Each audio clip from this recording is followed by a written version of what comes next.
महापुराण की कथा कहती है, महाराज पूर्णिमा का जो चंद्र है वो विशाल का है और उस चंद्र की पूर्णता में हमारी अभिलाषाएं भी पूर्ण हो। आप आस्था चैनल के माध्यम से जितने लोग कथा सुन रहे हैं, फेसबुक यूट्यूब पर जितने कथा सुन रहे हैं और कुबेरेश्वर धाम में जितने कथा सुन रहे हैं, आप में से कितने लोग हैं जो पूर्णिमा का व्रत करते हैं? जो माताएं करती हो जरा हाथ उठाइए। पूर्णिमा का व्रत जो करती है, करते हो ना आप लोग? रखिए याद।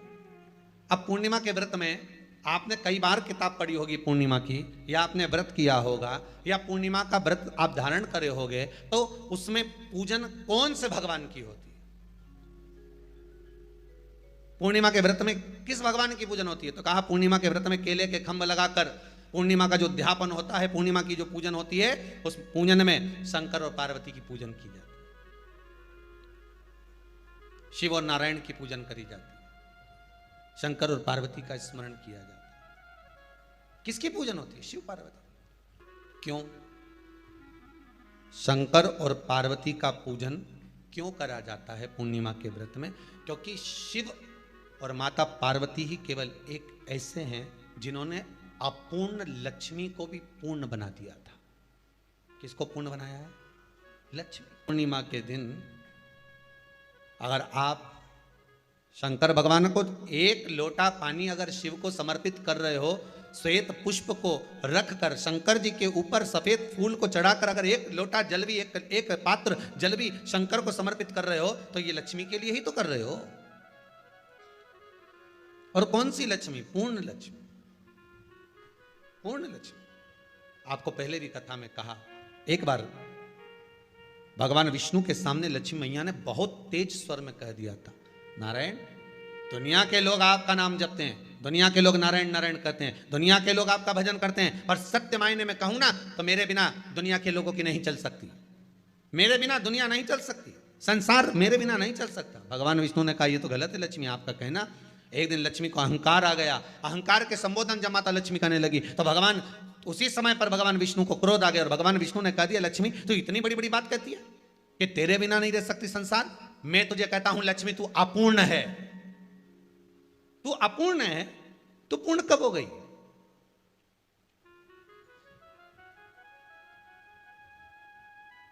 तेरी पूर्णता कहां हो गई?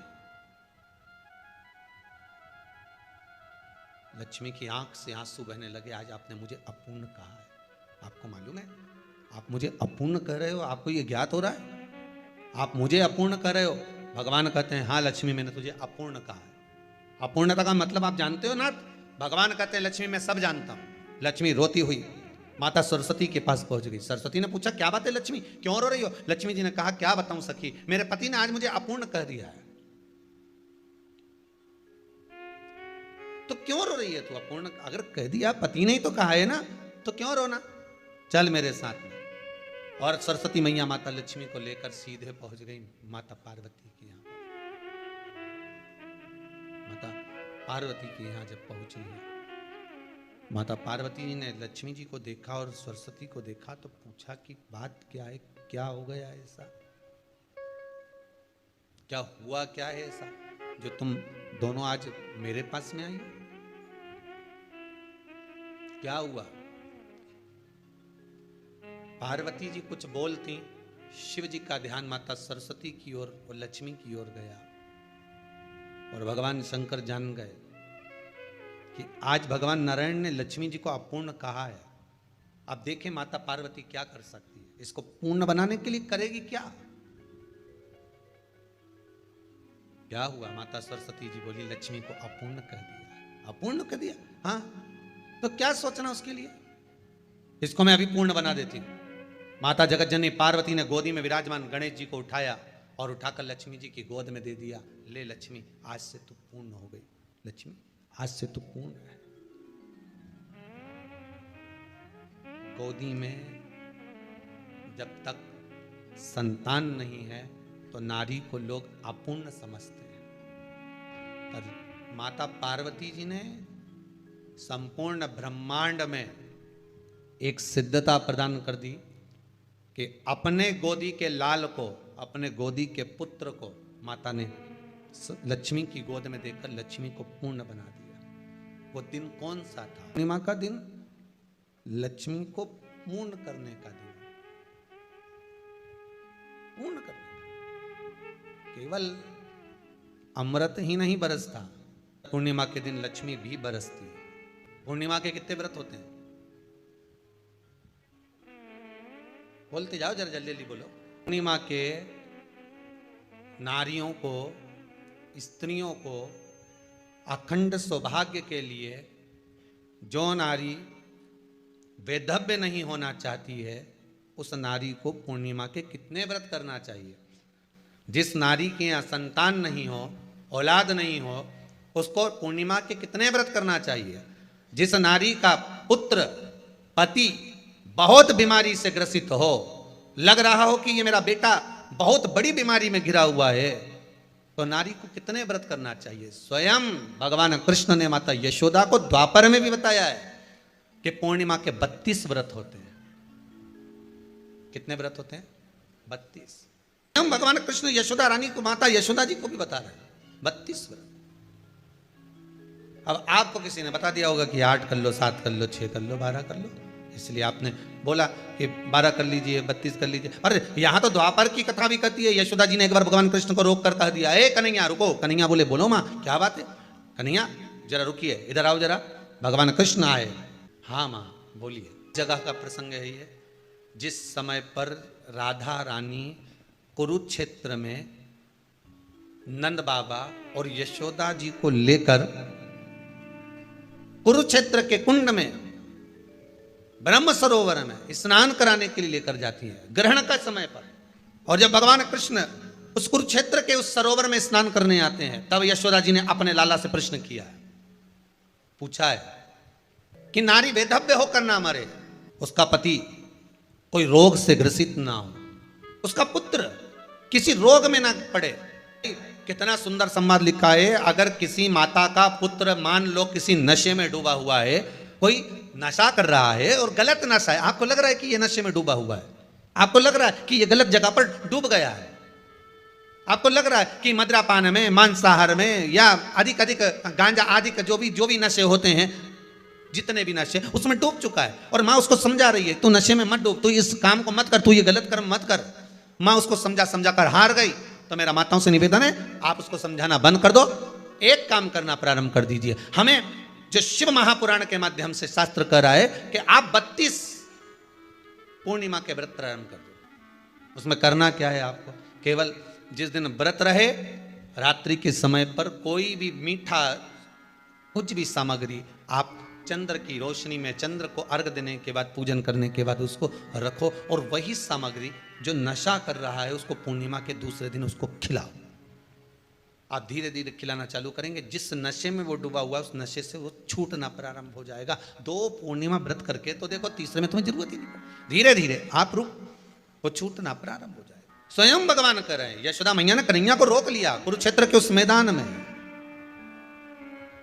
और भगवान कृष्ण का दर्शन माता यशोदा जी करी। बहुत दिनों के बाद माँ को, आज माता यशोदा को लाला का दर्शन हुआ, बहुत समय के बाद, जाने के बाद, बहुत समय। कृष्ण से माता यशोदा जी ने पूछा, कन्हैया लो, किसी नारी का पुत्र या पति रोग से ग्रसित हो,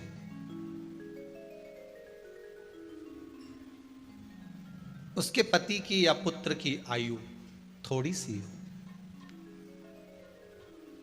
तो हे कृष्ण, उस नारी को कौन सा व्रत धारण करना चाहिए या किसकी पूजन करना चाहिए? ये कुरुक्षेत्र की भूमि का संवाद है।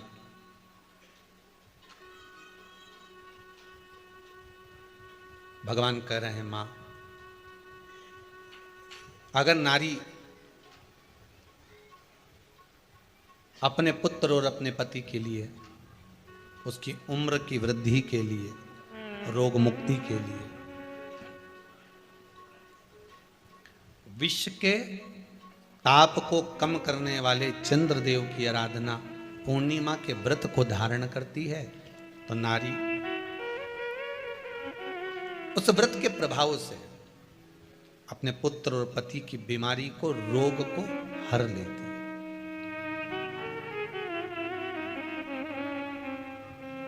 रोग का हरण कर लेती।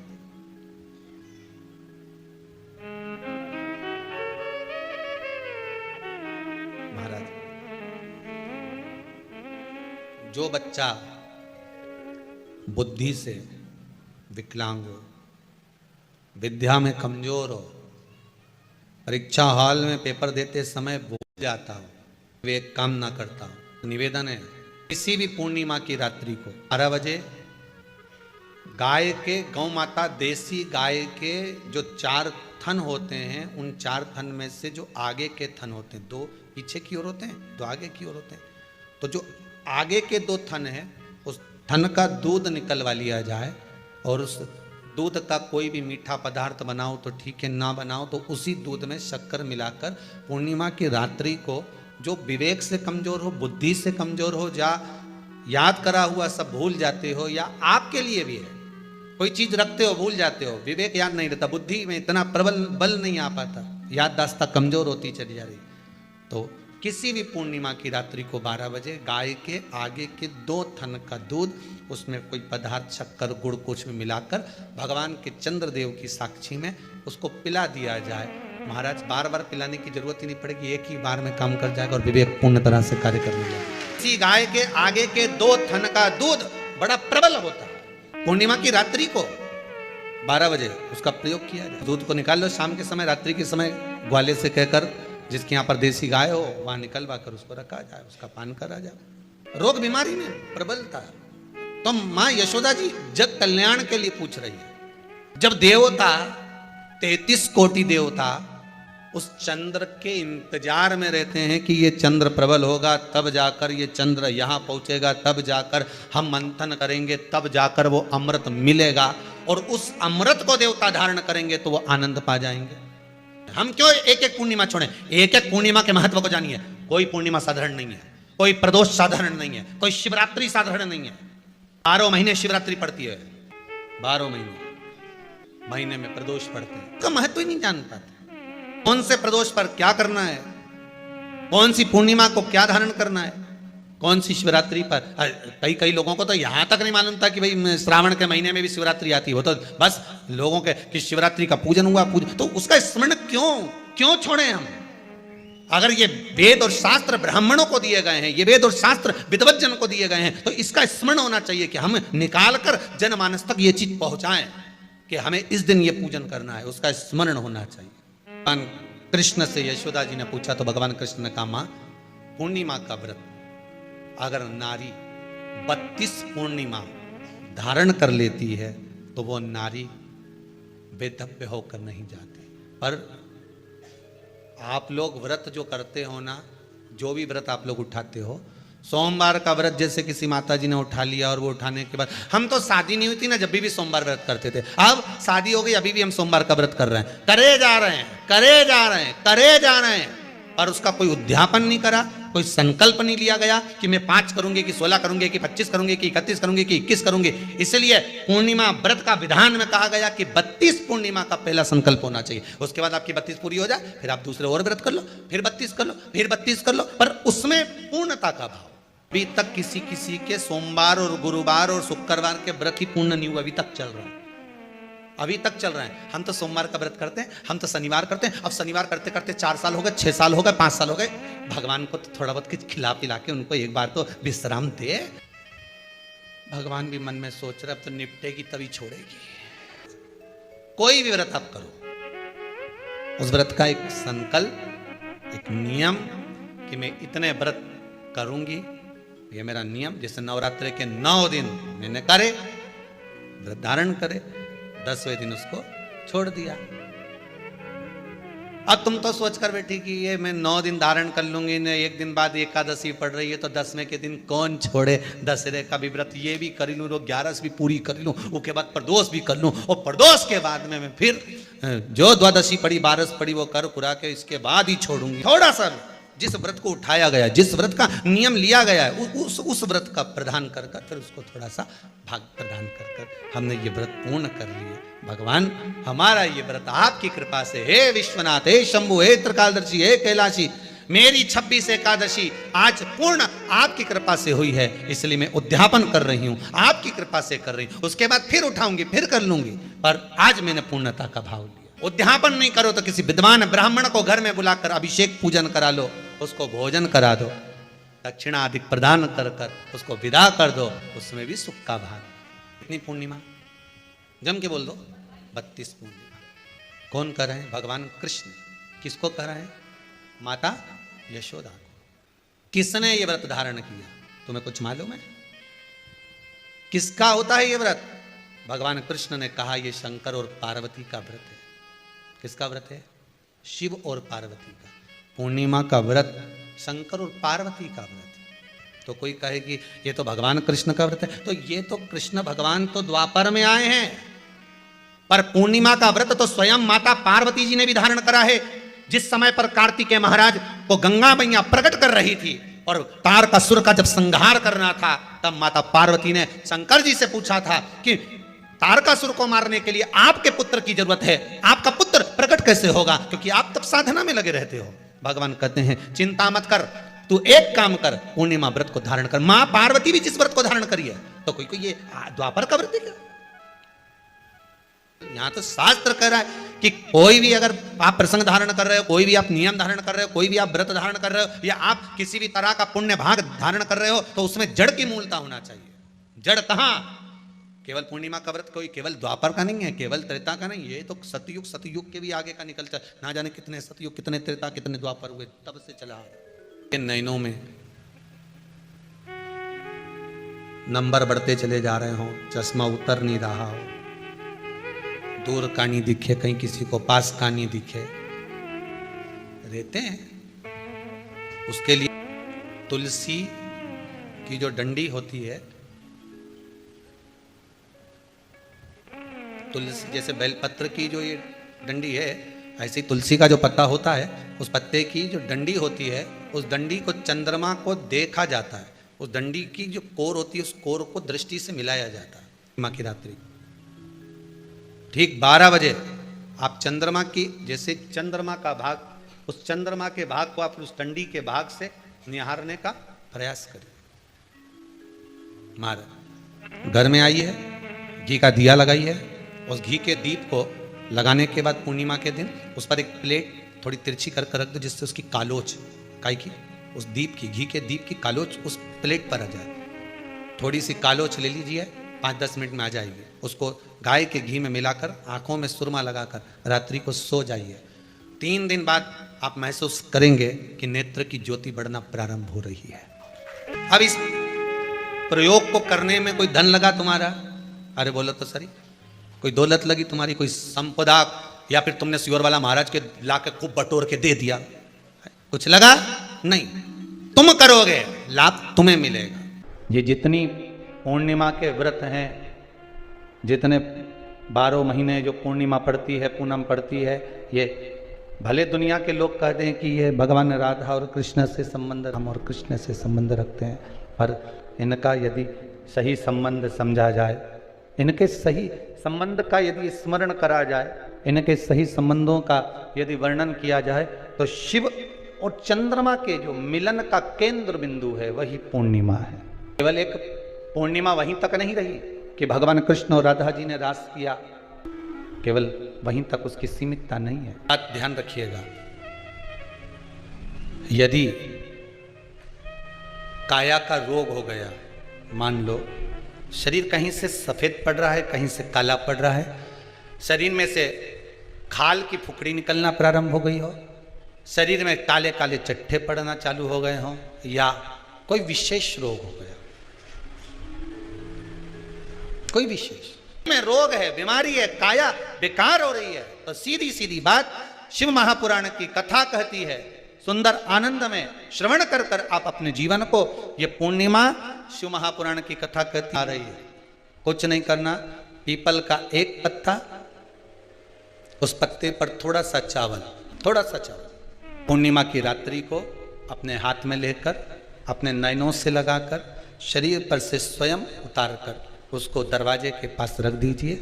पूर्णिमा की रात्रि को पूर्ण होने पर उस चावल को दूसरे दिन सूंघ कर बहते हुए पानी में डाल दीजिए।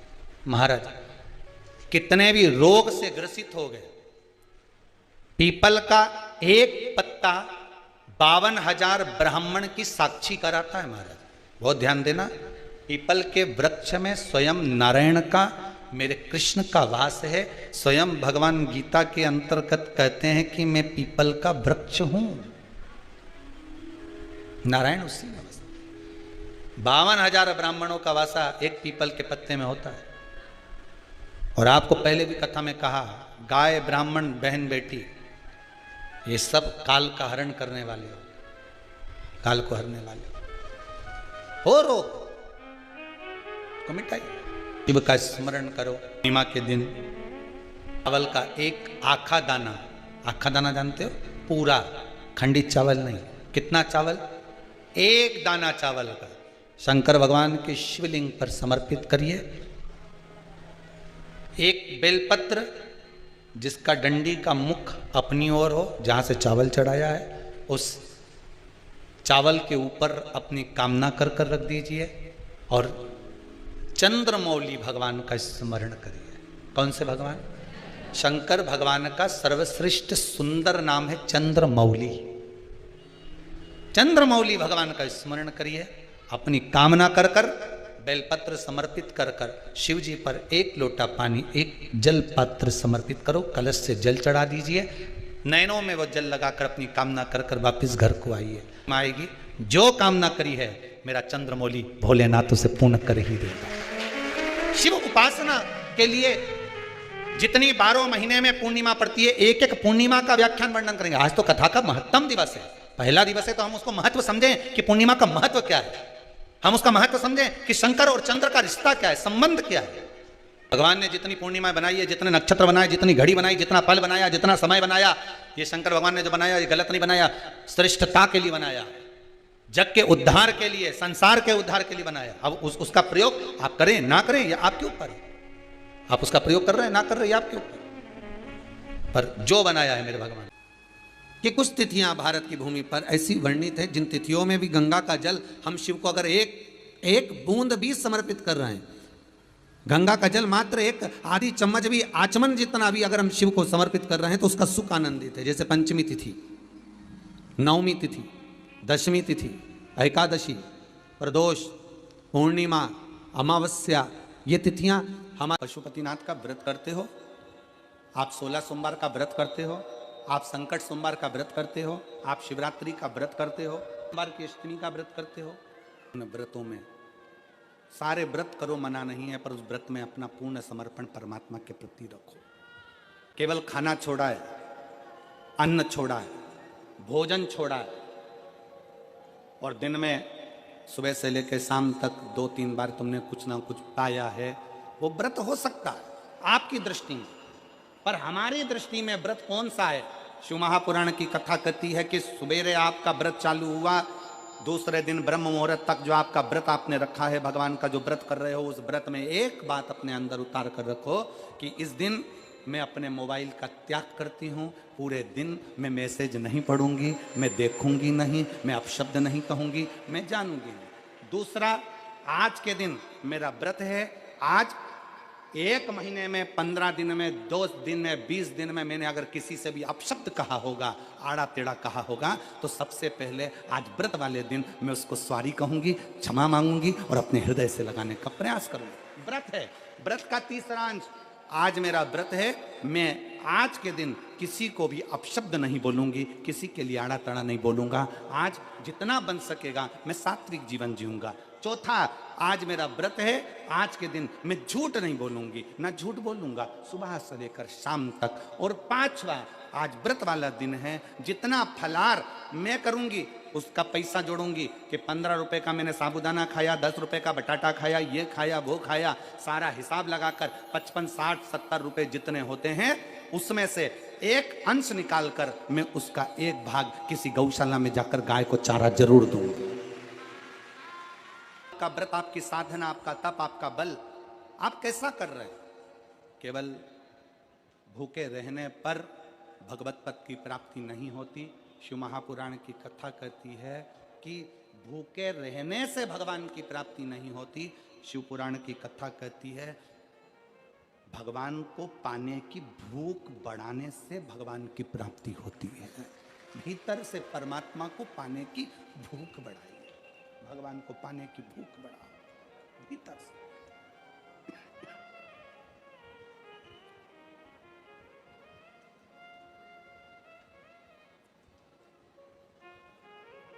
व्रत करो मना नहीं, तप करो मना नहीं, साधना करो मना नहीं, पर उस तप साधना में व्रत में परमात्मा